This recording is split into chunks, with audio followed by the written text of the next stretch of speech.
Hi guys, welcome back. Today I'm going to show you how to delete backgrounds on Procreate. Firstly, download the app from App Store, and once you have it, open the app and add the pictures you want to add. So this is the picture I want to erase the background. So firstly, I press that button and then I press freehand and then I select the picture I want to keep. So just follow the outline, and if you make a mistake like I did, just tap with 2 fingers and it will undo what you just did. So just follow the outline and make sure it's as neat as possible.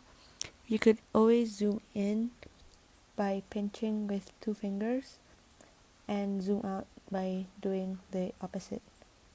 So once you're done, you connect the dots together, and then you see if the picture is already perfect.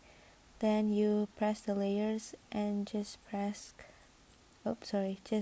mask, and there you go. So that's the picture you want to keep. You could always go back and make it more clear, and then just press the background layer, and there you go. So thank you for watching.